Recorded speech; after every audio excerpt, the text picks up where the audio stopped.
ছোট্ট সোনামণিরা, তোমরা দ্বিতীয় শ্রেণীর অঙ্ক বইয়ের অঙ্ক শিখতেছো। আজকে আমি তোমাদেরকে যে অঙ্ক শেখাবো সেটি হচ্ছে 60 নম্বর পেজের লুকানো অঙ্ক বের করা যে অঙ্ক সেগুলো।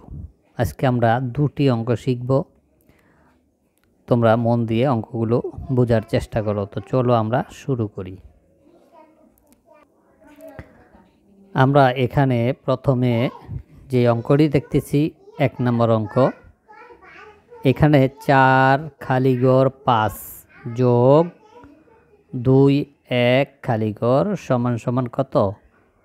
639। এই রেজাল্ট দেওয়া আছে।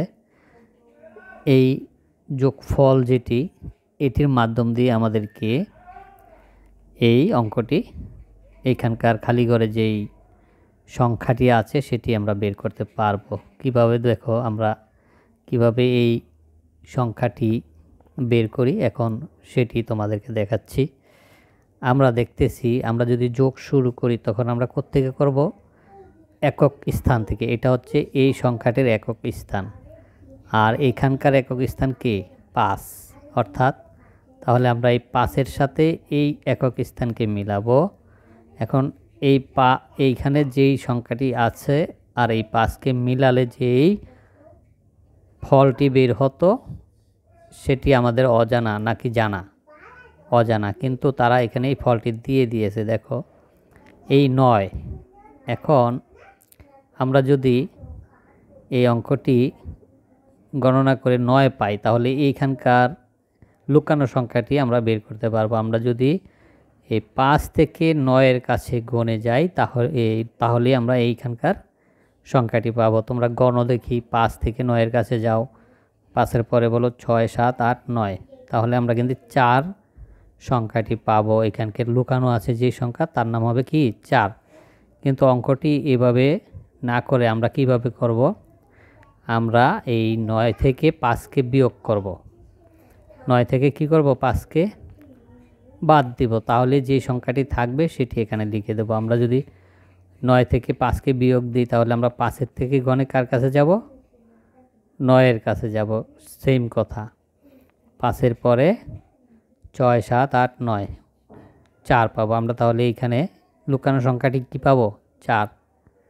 আমরা 4 এখানে লিখে দিতে পারি। 4 লিখে দিলাম। তারপরে আমরা কি একক স্থানের সংখ্যাগুলোকে যোগ করলাম। তারপরে আছে দশক স্থানের যেই সংখ্যা সেগুলা। আমরা এখানে দেখতেছি দশক স্থানে এখানে কে আছে? 1। আর এখানে আছে খালি ঘর। তাহলে আমরা কিভাবে বুঝবো এই খালি ঘরে কোন সংখ্যাটি আছে? আমরা এর যোগফল যেটি সেটিতে দশক স্থানে কে কাকে দেখতেছি? দশক স্থানে আছে 3। দশক স্থানে কাকে দেখছি? 3। এখন তাহলে আমরা বুঝতেছি এই 1 আর এখানে থাকার কথা কাকে? 1-এর থেকে গণে আমরা 3-এর কাছে গেলে যাকে পাবো তাকে এখানে লিখে দেব। আমরা কি বলবো? 1-এর পরে 2 3, অর্থাৎ 2কে পাবো আমরা। তাহলে এই ঘরে 2 লিখে দিব। ঠিক আছে?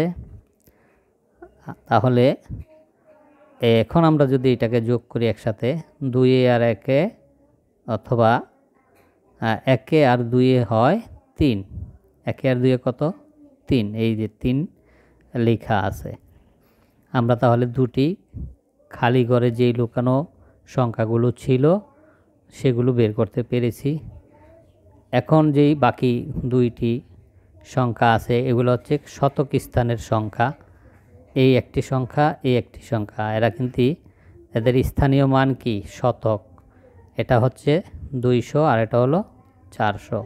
এখানে আমরা দুটিকে একসাথে করব কিভাবে? 4 আর 2 হিসাব করে কত হয়? সেই সংখ্যাটি 6 হয়। এই 6 লিখে দিলাম। এখন দেখো, আমরা যেই যোগফলটি বের করেছি এর স্থানীয় মান কি কি আছে? 9, আর এটা হলো 30, আর এটা হলো 600, অর্থাৎ 603 নং 3 10 9 কত হয়? 3 × 9 = 39, অর্থাৎ 639। 600 কত? 39। আচ্ছা, দ্বিতীয় 2 নম্বর অঙ্ক যেটি, সেটি আমরা এখন করব। দেখো এখানেও কত আছে? 3টি করে সংখ্যা আছে, 3টি করে সংখ্যা। এখানেও কিন্তু তারা এই যোগফলটি দিয়ে দিয়েছে। আমরা প্রথমেই যেখান থেকে শুরু করি, কোন থেকে? একক স্থান থেকে আমরা যোগ শুরু করি। এটির সাথে এই খালি ঘরটি, এটি হচ্ছে একক স্থান, এটিও হলো একক স্থান। এই দুটিকে আমরা যোগ করে আমরা দেখব এইখানে কোন সংখ্যাটি আছে। তাহলে আমরা কিভাবে এটি বের করব? উপরের নিয়মে আমরা খেয়াল করব। যখন আমরা একক স্থানের যোগফলটি দেখব, সেখানে কত দেওয়া আছে? এখানে দেওয়া আছে কত? 6। এখানে যদি 6 থাকে, দেখো, তাহলে আমরা 5 থেকে গণে 6-এর কাছে যেতে যেই সংখ্যাটি পাবো তাকে আমরা এই ঘরে লিখে দিব। দেখো, 5-এর পরে বলবো কি? 6, 1 পেয়েছি। বন্ধুরা, তাহলে আমরা এই একক স্থানে কি লিখে দিব? 1। দেখো, আমরা এখানে 1 লিখে দিলাম। এখন আমি যদি 5 আর 1 বলি, সংখ্যা কত হবে? যোগফল 6 হবে। এখানে 6 অলরেডি তারা লিখে দিয়েছে। আমরা একক স্থানের যোগটি করলাম। এখন আমরা দশক স্থানের যোগটি করব। প্রথমে এইখানে দশক স্থানে আছে খালি ঘর, আর এইখানের দশক স্থানে আছে 1। তাহলে এর সাথে একে আমরা যোগ করব, কিন্তু এখানে তো খালি ঘর, আমরা কিভাবে বুঝবো কত আছে? আমরা আগে দেখব এই দশক স্থানের রেজাল্টে কে আছে। এখানে কে আছে? এখানে আছে 7। যদি এটা 7 থাকে, তাহলে আমরা কি করব? আমরা এই 1 থেকে গণে কার কাছে যাব? 7-এর কাছে যাব। এই 1 থেকে গণে 7-এর কাছে গেলে যেই সংখ্যা বের হবে তাকে আমরা এখানে লিখে দিব। তোমরা গণো 1-এর পরে 2, 3, 4, 5, 6, 7। 7 পর্যন্ত আসলে আমরা পাবো 6। আমরা কি পাবো? আমরা 6 পাবো এই ঘরে। তাহলে আমরা কি লিখে দিতে পারি? 6। আমরা লিখে দিলাম 6। দেখো, এখন যদি আমরা এই দুটিকে যোগ করি, দেখো 6 আর 1 মিলে কত হয়? 7 হয়। আমরা 7 লিখে দিলাম। বন্ধুরা, দশক স্থানের যোগটিও আমরা করে নিলাম। এখন আমাদের বাকি আছে শতক স্থান, একটি, এই দুটি কি স্থান? শতক স্থানের সংখ্যা। এই দুটিকে এখন আমরা যোগ করে সরাসরি যোগ করতে পারবো, কেননা সংখ্যা দেওয়া আছে, লুকানো নেই। তাহলে আমরা কি করব? 3 আর 5 কত হয়? 3-এর থেকে গণে 3 আর 5কে একসাথে করব। 3-এর পরে বলো 3, 4, 5, 6, 7, 8। অর্থাৎ 3 থেকে গণা শুরু করে 5 কর গণলেই আমরা যেই সংখ্যা পাবো সেটি হবে 8। আমরা 8 লিখে দিলাম। বন্ধুরা, আশা করি তোমরা এই লুকানো সংখ্যা বের করার যে যোগ, কিভাবে সংখ্যা বের করতে হয়, তোমরা বুঝতে পেরেছো। তো আমরা এই পর্যন্তই আজকের ক্লাসটি শেষ করব। পরবর্তীতে আমরা অন্য কোনো বিষয় নিয়ে আসবো। সে পর্যন্ত আল্লাহ হাফেজ।